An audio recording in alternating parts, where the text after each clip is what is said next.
안녕하세요. 2020년 6월 22일 월요일 아침입니다. 오늘도 하나님 아버지께서 주시는 은혜가 우리 속에 가득하기를 소원합니다.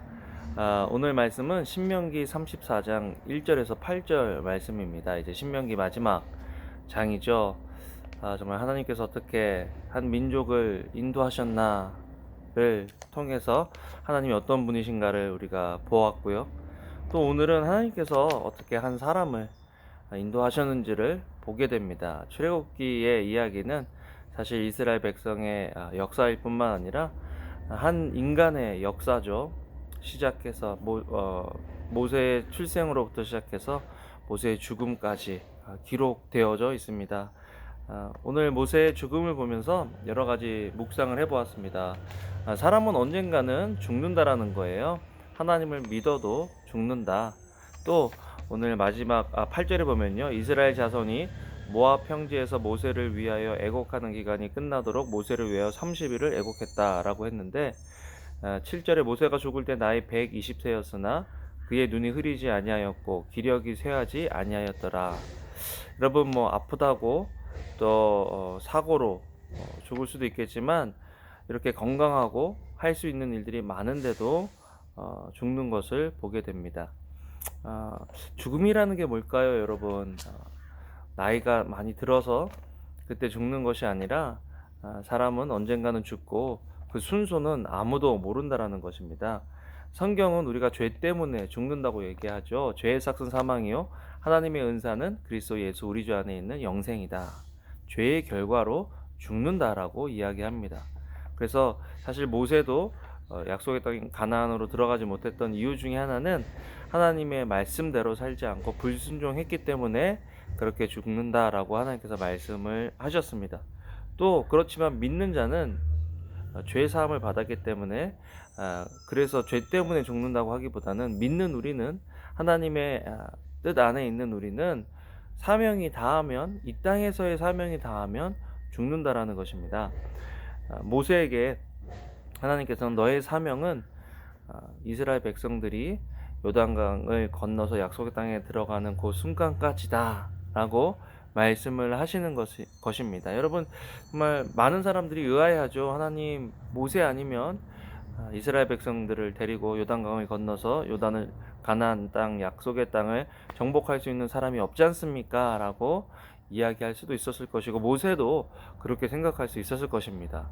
왜냐하면 여호수아 눈의 아들에게 권력을 이양하거나 리더십을 이양하는 그 시간들이 굉장히 작았고, 또 그런 리더십을 발휘해 볼 수 있는 그런 상황도 잘 없었기 때문이죠. 워낙 그 모세라는 인물이 출중했기 때문에 백성들도 그렇고 여호수아 자신도 그렇고 모세 외에 다른 사람을 생각해 보지 못했을 것입니다.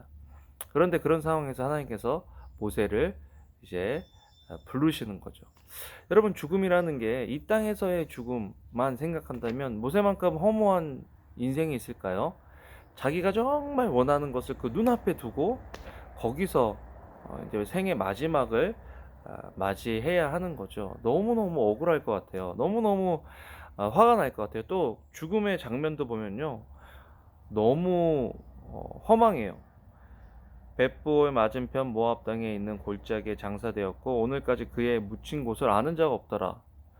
정말 이스라엘의 지도자들이 다 모여가지고 정말 모세의 죽음을 애통하고 또 슬퍼했던 그런 장면이 아니고요, 그냥 혼자 죽은 거예요. 산 위에 올라가서 거기서 죽은 거예요. 언제 어떻게 죽었는지를 이스라엘 백성들이 몰라요.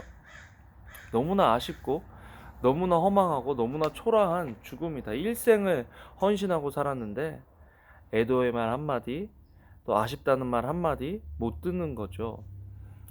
정말. 그런데 그런 생각을 해봤어요. 믿지 않는 사람들에게 모세의 죽음은 참 허망하고 초라한 죽음이지만 믿는 우리에게는 가장 아름다운 죽음이다. 왜? 하나님이 그 순간에 함께 계셨기 때문이죠. 죽을 때까지 하나님께서는 모세를 데리고 다니시면서 모세에게 이스라엘 전역을 보여주세요. 모세야, 네가 못 가지만 이 땅에서 이스라엘 백성들이 살 거야. 보여주시죠. 그리고 정말 하나님이 계시지 않는다면 죽음의 순간이 얼마나 두렵고 무섭겠어요. 그런데 모세의 생의 마지막 순간은요, 하나님이 함께 해주시는 그런 삶이었다.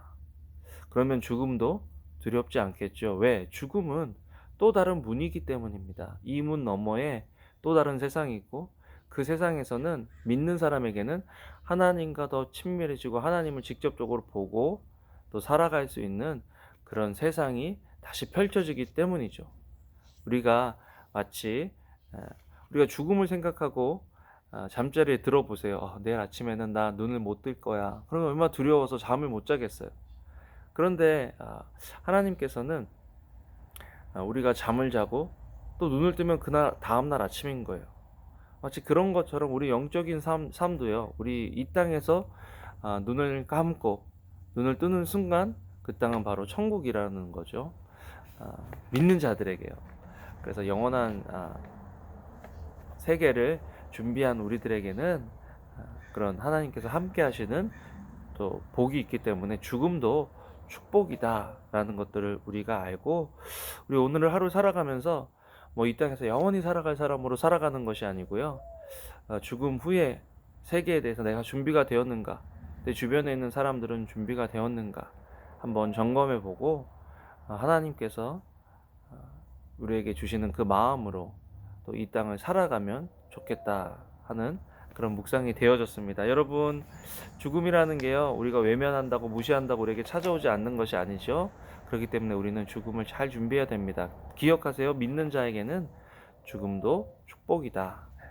눈물과 고통과 애통함이 없는 곳, 그곳이 천국인데 죽음은 우리를 그쪽으로, 그 세계로 인도해주는, 천국으로 인도해주는 문이 되기 때문이죠.